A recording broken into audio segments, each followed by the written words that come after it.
the night, nose buried under tail, thick coats protecting them from the cold, each in his chosen spot on the snow.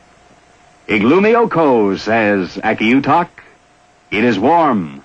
This is my home.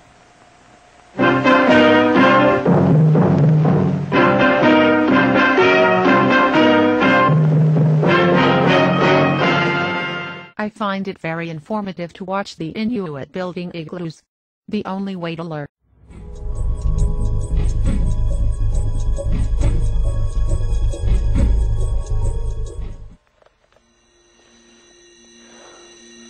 A lot of desperate situations have started out by people having to spend a cold night in their vehicle. Not so bad for me. Got my snack food. Energy bars or any high-calorie foods like candy are all great. Got a sleeping bag. I even got a candle. And if I have to, I can always start the car every once in a while just to heat up. As long as I keep the windows cracked open a bit because of the carbon monoxide, and also make sure that I keep the tailpipes clear of any snow. Well, the snow is getting deep, and the hour is getting late. Let me see. Bottom of the sun, 2, 3 hand widths. It's about 3 hours. From what I can see, this spot down here, this fallen over tree might make a good shelter. Les stops in good time to get some shelter for the night. Remember that hubcap from the truck?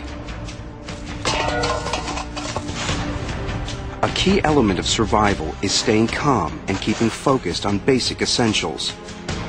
In cold temperatures, these are water, warmth, and shelter. I'm not going to knock this snow out of my way, because snow is a fantastic insulator.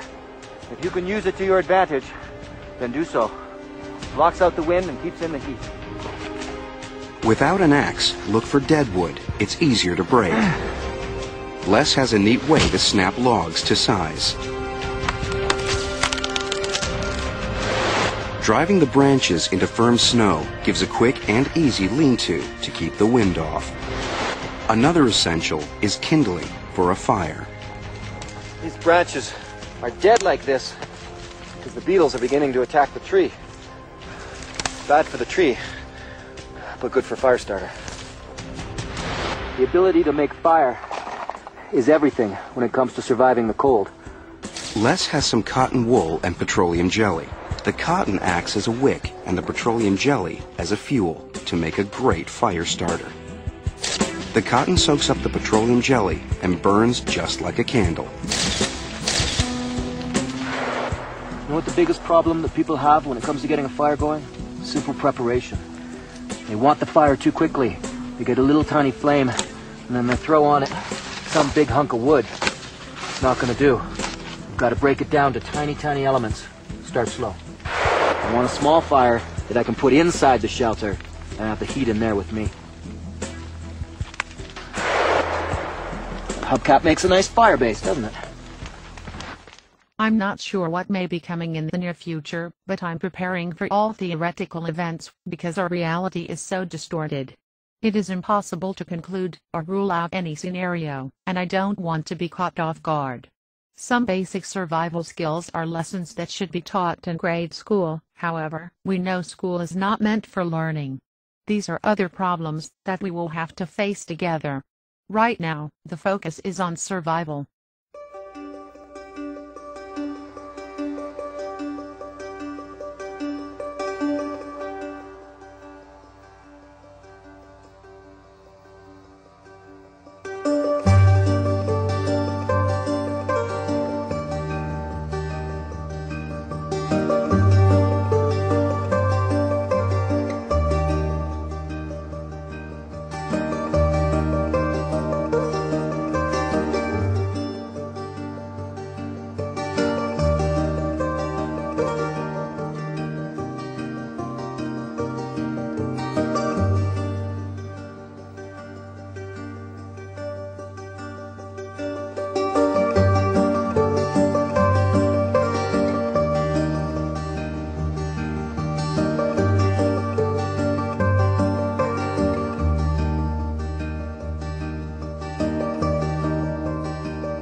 It is not as difficult as it may appear.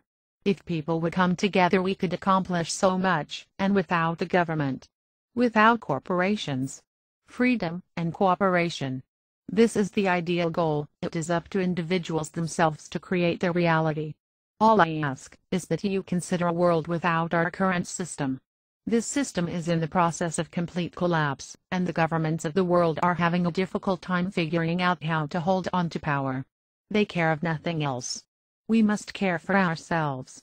We must learn how to build homes away from the chaos. Homes that live in harmony with the surrounding environment. It is not impossible, we just need a shift of consciousness. A new paradigm. These changes are here. We have no more time left to consider, we must act and prepare. The Earthship concept. Earthship biotecture has been developing a sustainable housing method called the Earthship concept for over 30 years in New Mexico. This housing is independent of municipal utilities and presents solar thermal heating and cooling, solar wind electricity, water harvesting, contained zero discharge individual on-site sewage treatment, building with recycled materials, food production in the home. Solar and wind electricity, solar panels, windmill, batteries, and power organizing module. This building is completely off the grid, meaning it is not attached to any main utility lines. It produces all of its electric power with solar panels, and windmills can also be used. These on-site renewable energy sources charge a bank of batteries in the systems room. The power organizing module, a specific design produced exclusively by Earthship Biotecture, distributes energy from the batteries throughout the house. Super efficient lighting, pumps, and refrigeration, in addition to natural ventilation, heating, and cooling, greatly reduce the energy requirements for the home. These designed-down energy requirements meet the solar wind energy harvesting halfway. A very reliable and free energy bank for the home that will never be dependent on fossil-fueled, centralized municipal utility systems is the result. Both people and the planet benefit from this arrangement. Thermal solar heating and cooling. Solar gain, thermal mass encounter, natural convection. This building heats and cools itself naturally without burning fossil fuels or having any utility bills. The living spaces are surrounded on 3 sides with thermal mass in the form of used automobile tires rammed with earth. More earth is buried behind these walls than insulated with a thermal wrap. In the winter, glass along the whole south side of the building admits sun, which heats the mass of the very thick walls. When the temperature in the room drops below the temperature in the walls, heat is released from the walls into the space. In the summer, the sun is high in the sky and enters only into the planters. The naturally cool temperature of the deep earth cools the building. Natural, convection-driven ventilation from underground cooling tubes and operable windows and skylights provide additional cooling. No money or fossil fuel is used for comfort in these homes. Building with natural and recycled materials.